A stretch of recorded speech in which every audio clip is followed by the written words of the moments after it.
Hey there. We need to talk about what happened yesterday when Charlie Kirk was assassinated, murdered in cold blood in front of his wife and children, for simply having a conversation with people who disagreed with his position on everything. All of us are grieving. We're all grieving. But what happened yesterday essentially woke us all up. If you're listening and you're not a conservative and you think that what I'm talking about makes no sense and you disagree, that's fine. But if you can't see that everything that the left leaning media, talking heads, and ideologues have been saying for years is a lie by now, then there's nothing more we can do for you. They've talked for years about how violence comes from the right, but all of the violence so far has been coming from left-leaning voices. This morning I woke up and the first thing that came to my mind was Charlie Kirk. The last time something like this happened was when I was back in Nigeria in on October 21st, 2020, the day after the Nigerian military shot into a crowd of peaceful protesters, and we watched it unfold live on social media. It was being live streamed, and we watched it happen. And that was what happened the next day. I woke up, and that incident was top of mind, and it changed me forever, and it caused me to make decisions for my family, and I moved my family to North America. And this is exactly the same thing.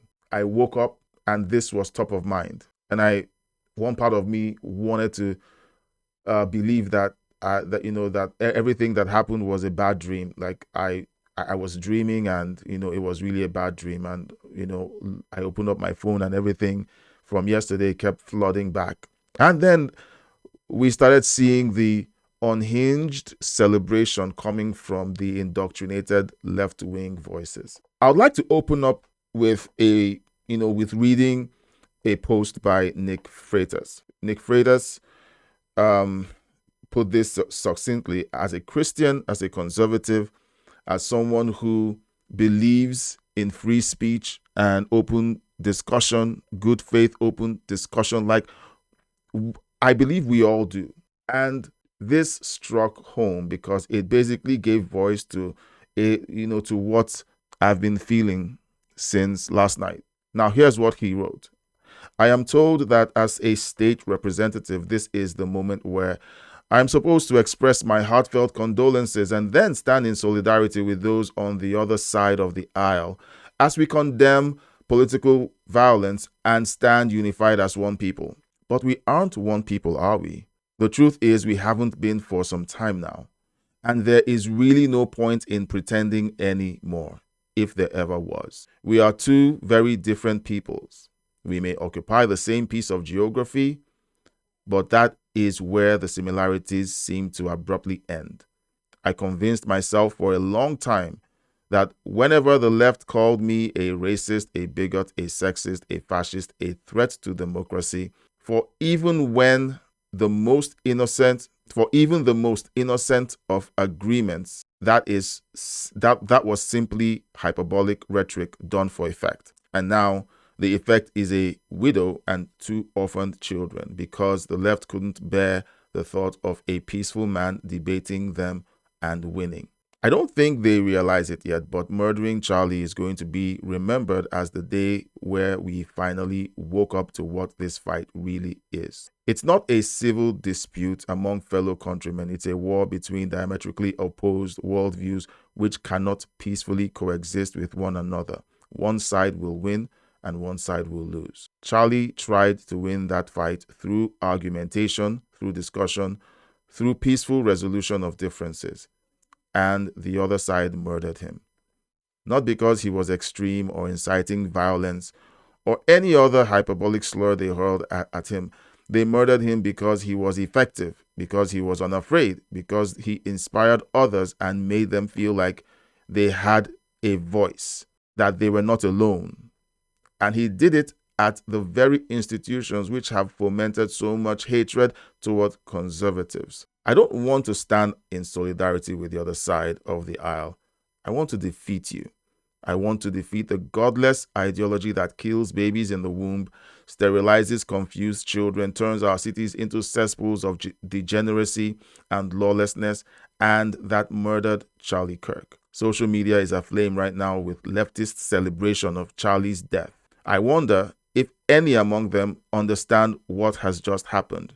If there is a Yamamoto somewhere in their midst warning that all they've done is awoken a sleeping giant. I doubt it. I think they gave up such introspection and self-awareness long ago. I don't know exactly what will happen next. I just know that it won't be the same as it has happened in the past. There will be thoughts and prayers. Charlie would have wanted prayers. Not for himself, but for those left behind and for the country that he loved. But then there will be a reckoning. My Christian faith requires me to love my enemies and pray for those who curse me. It does not require me to stand idly by in the midst of savagery and barbarism. Quite the opposite. So every time I feel tired, every time I feel discouraged or overwhelmed, I'm going to watch the video of a good man being murdered in Utah. I will force myself to watch it. And then I will return to the work of destroying the evil ideology responsible for that and so much more. Rest with God, Charlie. Your fight is over. Ours is just beginning. If you sat through that, thank you for being patient, because I stumbled at some points. This morning I woke up and I didn't feel like having a shower, grooming. I've been going through a season, of some personal difficulties. So most days I've fasted for most of the day and been in contemplation and prayer. And yesterday I was, I felt heavy. It's been a very tough season. I felt heavy. I felt some heaviness, and I prayed about it. And I felt that this was just about me. And then the incident with Charlie happened, and and it just made sense. If you're like me and you felt like just pausing everything, stopping everything, okay, this is us talking. Let's talk about it, because I felt like pausing doing videos for a while, just like I did earlier in the year when my mom passed. My mother died, and I stopped making videos for almost 2 months because I was grieving. And this is the same way I feel right now. I feel like, okay, I just don't want to do anything. I don't want to talk about anything. This is too heavy. The emotions are still raw, and maybe I should just stop everything and heal and settle in. But do you know what? I don't think that's the answer to what's going on right now, both with what's going on with me personally and with this incident that we all witnessed with Charlie getting murdered. The fascinating thing is when you watch left-wing media, even till this morning, we have an anchor on CBS saying that the right, a host on CBS, Nate Burleson, says that Republicans should moderate their language and accept responsibility for Charlie's death. Now, I had a conversation with my wife last night, and she rarely watches my videos, and she watched the one of the videos that I released in sequence about the incident with Charlie Kirk. I released about 3 or 4 videos yesterday alone about Charlie, and she expressed some concern about the way I spoke about the situation.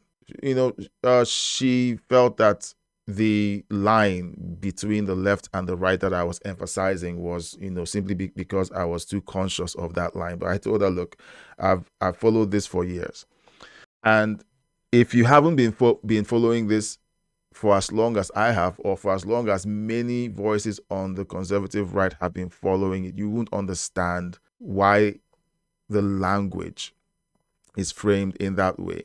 The language about left and right is carried forward more by conservatives because we try to avoid emphasizing individuals on the other side, so that it's not a personal thing. It's about the ideology. It's about the ideas that they push that are dangerous to families, dangerous to countries. And so we talk about the left and the right because we try to avoid that targeting of individuals, but not the left. No, not the left. They will call out names. They will call those people far right. They will put that label on them.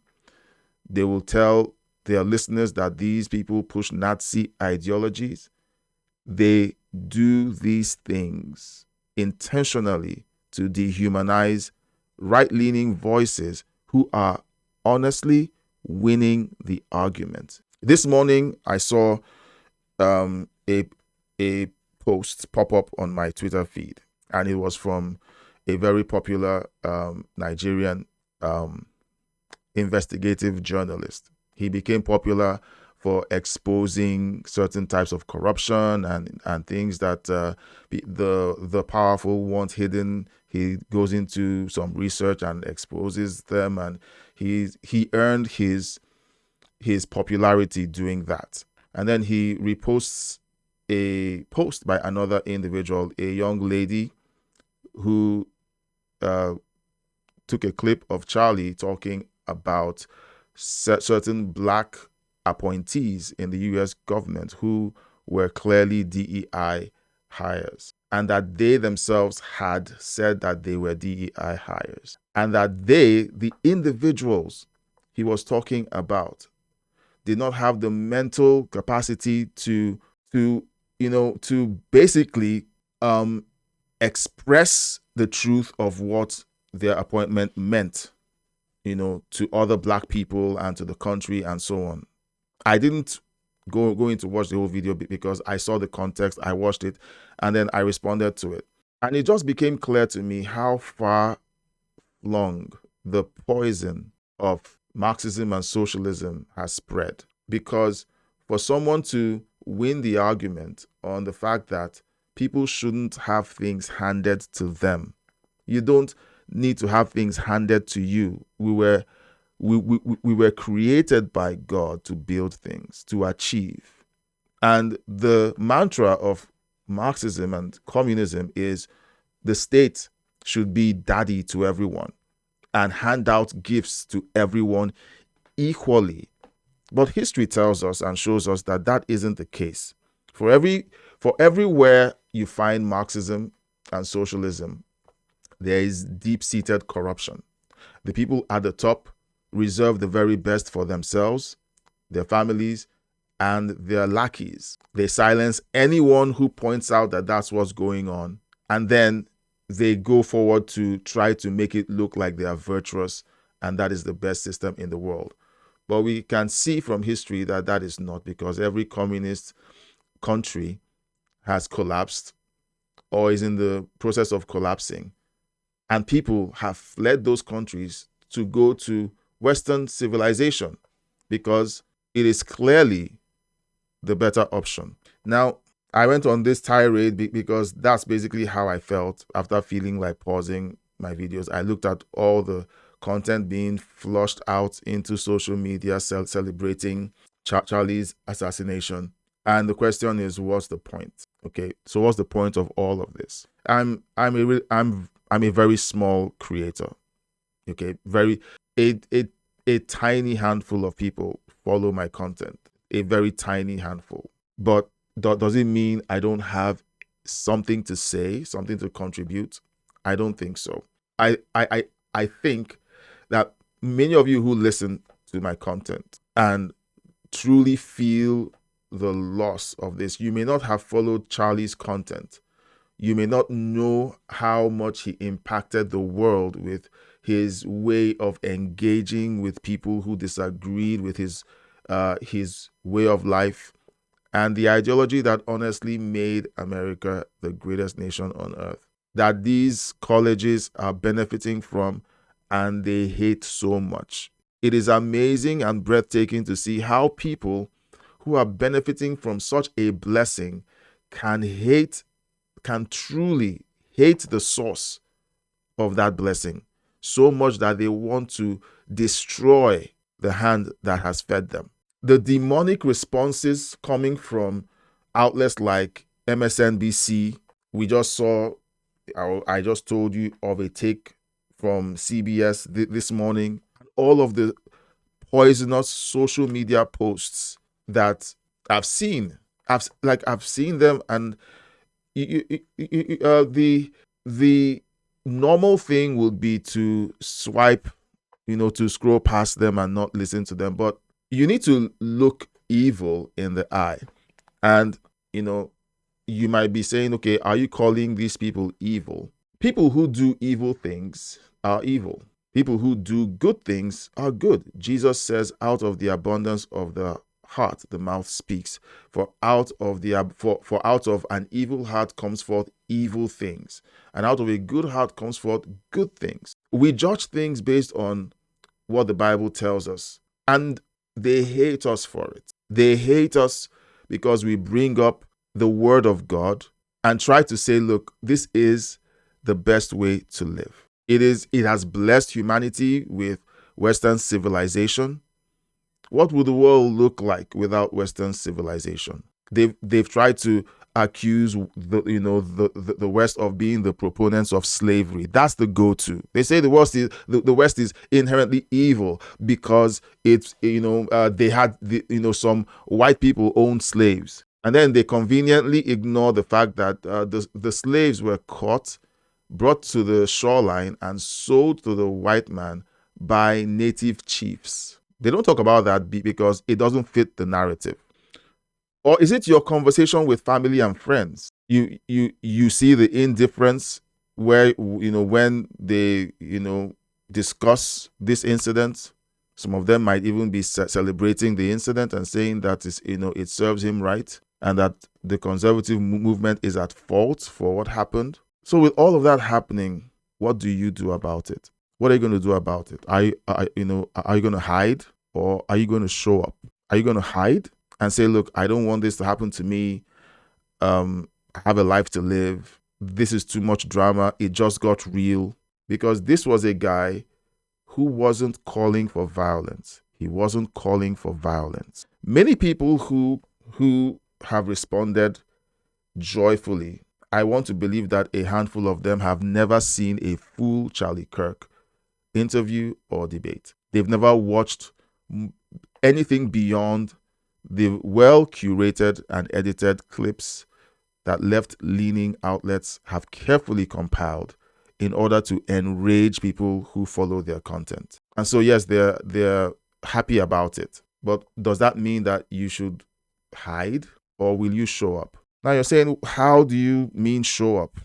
I don't mean go out there and become unruly and hateful, but it's time for you to prepare. Prepare, because if you didn't understand the opposition that's facing you, whether you want to acknowledge it or not, it's an opposition that wants to do to you what was done to Charlie. There's a video on X.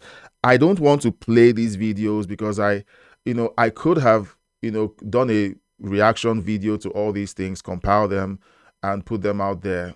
But to be honest, I just didn't feel like it. I didn't feel like just doing that. And honestly, I didn't want to transfer the rage that those videos would inspire in well-meaning, decent people. There was a wake happening for Charlie Kirk, and there were these two guys who said that they were happy that Charlie got murdered. And one of them said if they had the opportunity to do so, that they would have done it. When I talk about the insanity and the hypocrisy coming from the left, this is what I'm talking about. And the same person will turn around and say that conservatives are hateful.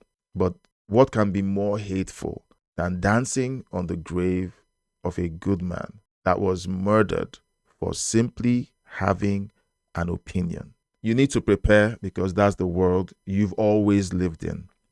You've always lived in it. The sad thing is that there are many people who are still asleep.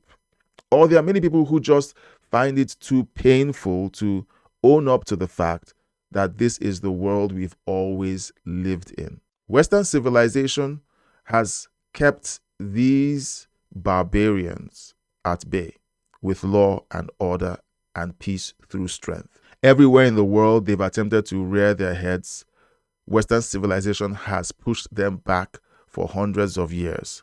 But now that Western civilization has captured has been captured from the inside by these poisonous ideologies, the same ideologies that destroyed, France, and has kept the third world under its thumb, has captured Western civilization. And now they feel like they have the permission to do as they please and to speak as they please. I censor myself heavily on social media, on YouTube. Whenever I speak, I censor myself heavily because it's not necessary to say certain things, because I know that there are other voices that will be more articulate at expressing them. And so I only stay within the bounds of the news, and I try to cover, relevant topics that I can speak to. But this is different, so different. And so you have to prepare and decide how to engage. How are you going to engage? How am I going to engage? And I'm engaging with putting out my thoughts. I'm going to be going back to putting out, the regular content that you join this channel for. And based on the comments in the comments section, we will see where that goes. However, it's very clear that, we all have to reposition ourselves now and begin to execute on the things that we've decided. Now, when I say execute, I mean simply do what you've decided. If you know that if you want to move your kids from a public school to a Christian school, it's time to execute on that. If you want to homeschool your kids, it's time to execute on that. If you want to write a book, it's time to execute on that and not just talk about it till the cows come home. It's time to execute. If you want to open a YouTube channel, it's time to execute. So take note of everything that I've pointed out. That's what I'm talking about. And then when it's time to vote, it's time to execute. Get out there, register early, vote early, like Charlie always, suggested, and vote. And vote in people who will uphold righteousness and truth, and vote out people who push these poisonous ideologies with a smile on their face. Violence is not our way. We've never pushed violence as a way to settle issues. Never. People on the left claim that our rhetoric is violent. For example, I have never come on my channel to talk about the issues of sexuality, because I don't think that's the direction my channel should go. But the Bible clearly tells us that way of life is very harmful to individuals. As Christians, we observe what the Bible says. We lift up the words of Jesus, the words of God, as the way we should live. And we follow his instructions, his commands. And if we're told that that is hate speech for believing that and for saying it out loud, then we know who we're talking to or who we're having conversations with. In my early reading of Nick Freitas's post, he clearly points out some of these ideologies that our Christian teachings and faith stand squarely against. It's very easy to say these things and to propose these things, but when you have the full weight of academia, social media, and in some cases, the government pushing hard against what the scriptures tell us, then we've entered into a different realm of operation. We've entered into a different way of life. We've seen other countries where Christians are persecuted and have suffered greatly. And we've seen how those countries turn out. So that's something to think about. So what I would encourage you to do is this: engage in your field. Do your part. Engage in your field. Don't just focus on what you're doing. Build what you're doing. Have kids. Raise them to love Jesus. Take care of your patch of ground. Don't sweat the bigger things. Just take care of your patch of ground. Take care of your family. Have faith in God. Vote the people who support godly values and Christian values. Vote out those who don't. It's really that simple. No one is calling for violence against anyone. The left does.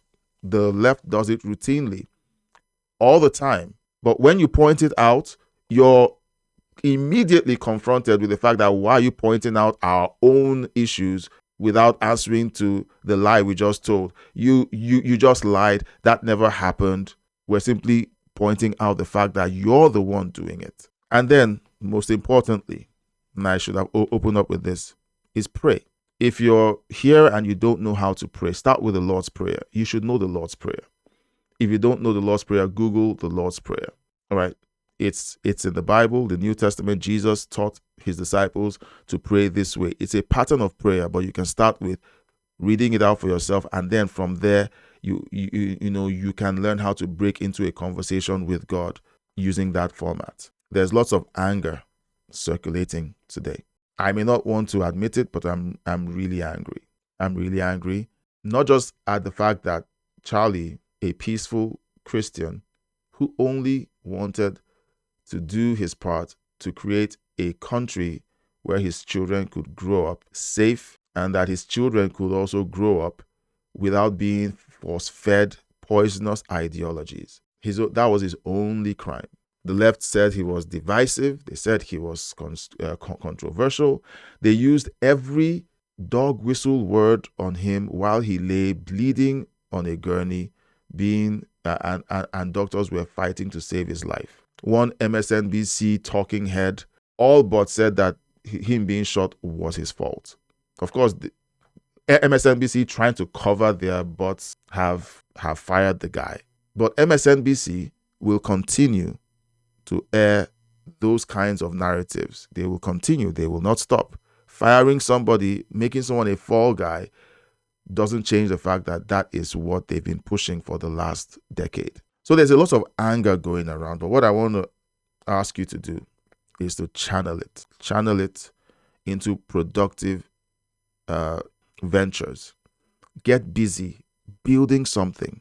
For me, I have things that I'm trying to build. I'm building up my content, not just for the world to listen to, my perspective on things, but for my children to be able to listen to me long after I'm gone. The benefit that Charlie's children have today is that when they grow up, they can play millions of hours of videos, hearing their father's voice, knowing what he believed, knowing what he stood for, and taking up the cause. Start your own channel or your blog, a website, a business, or a school. Start something. If you've been struggling with kicking off that dream of yours that you want to begin that will be a blessing to the world, use this anger as the fuel you need.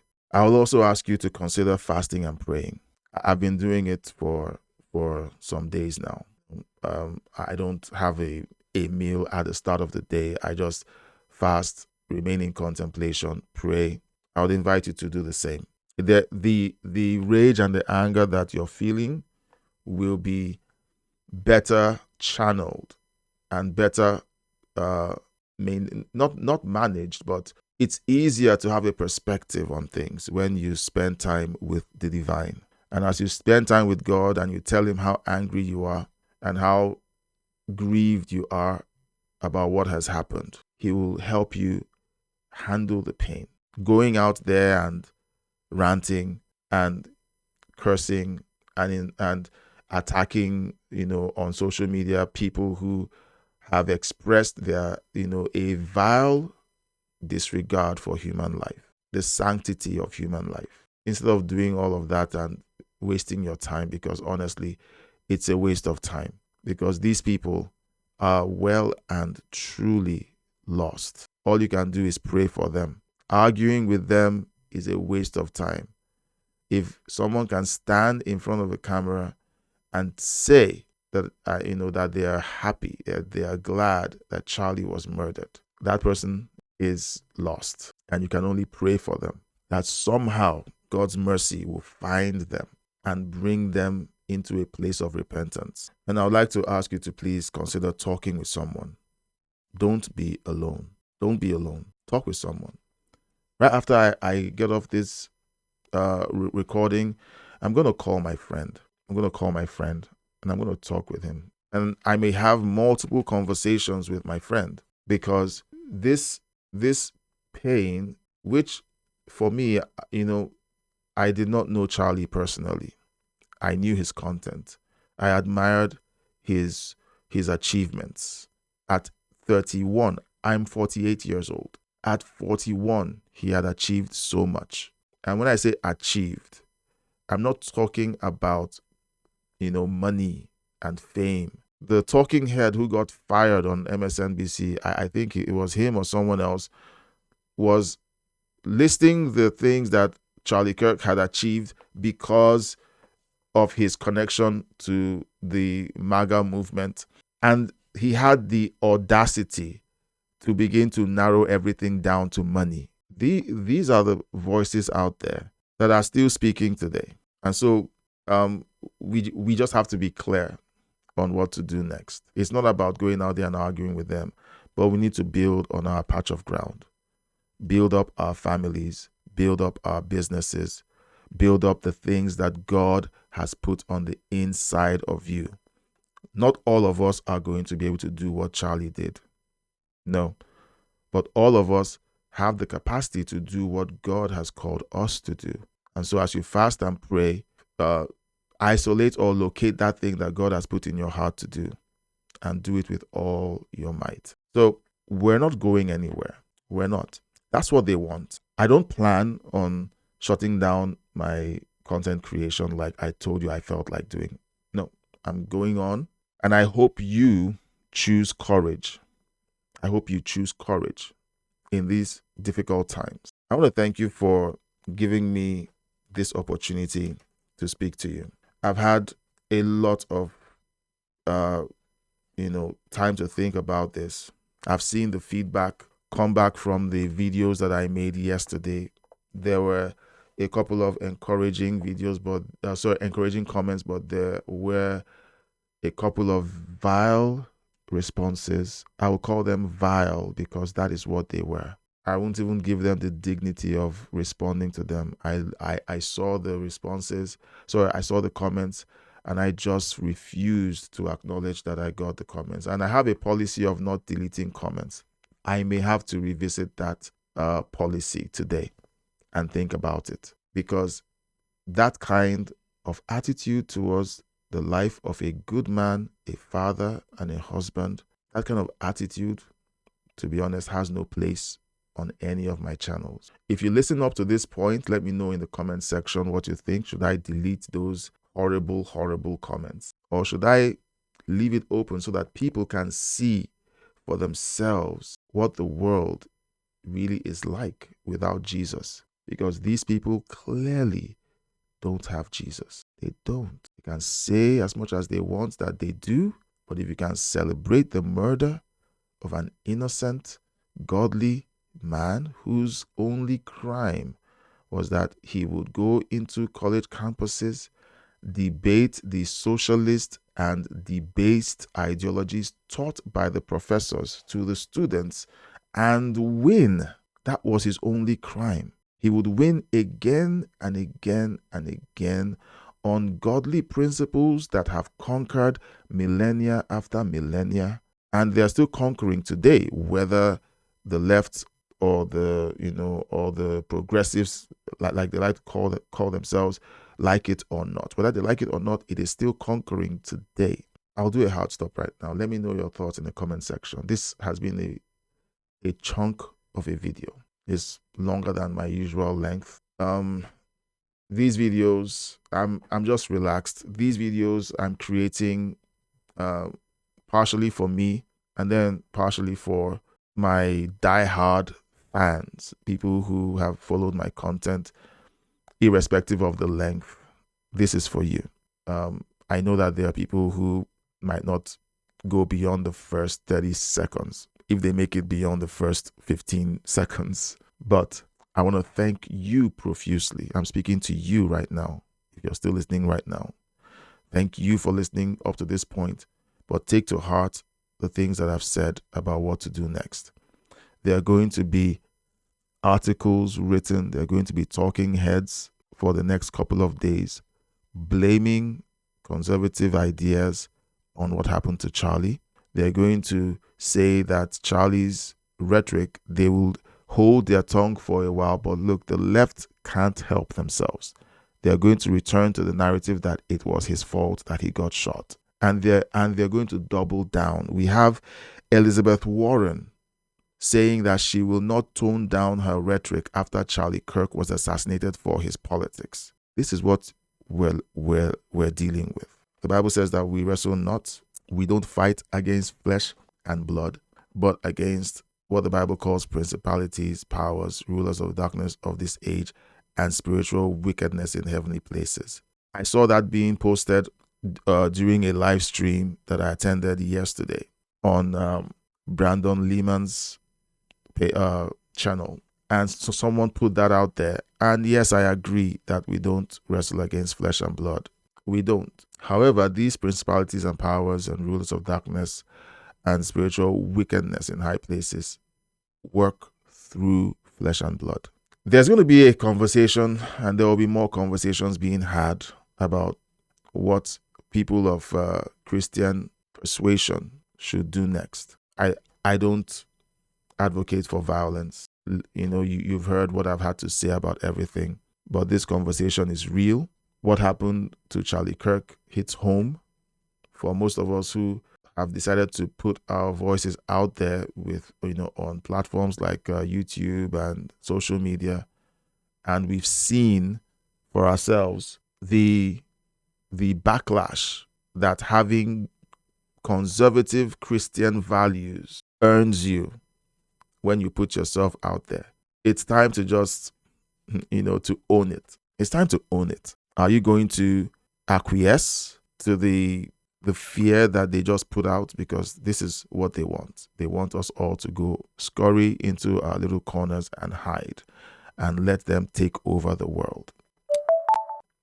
They did it in the first century when the church was still young, and they tried to silence the church by executing Christians and making it a spectacle. I'm not going to go into all that. Go and do your own research. Look at church history. It was normal for people who had differing ideas from the establishment to be murdered. But that didn't work. And millennia later, we're still here. So think about this, pray about this, consider what I've said, leave a comment. And again, if you've listened this long, you are a fan. And I want to ask you specially now, everyone else who watches and listens is a drive-by listener. If you've listened up to this point, I'm gonna ask you for something. All right, this video is about Charlie, and I've done my best to do justice to it. But I'm gonna ask you for something. I'm gonna ask you to keep coming back, keep being supportive. If you're on the monetized channel is over 10,000 subscribers strong. I would ask you to consider joining the membership so that I can create exclusive content for you. It could be content that you ask for, or content like this where I really pour out my heart about stuff and just put it out there for you. I have to heavily censor the other things because not everyone is a fan. Not everyone sees things clearly when you put it out there. And so I'm asking, please consider joining the membership. Consider putting in a super thank, because I would really want for this to be a means of expression for me and you to have a conversation and a back and forth where we can exchange ideas, and that will really help with that. Your support means a whole lot, and watching this long means a whole lot. Thank you so much for being for being here. Thank you for your prayers. For those of you who have been praying for me since my mom's passing, there were a few of you who reached out. Thank you. And until the next one, God bless you.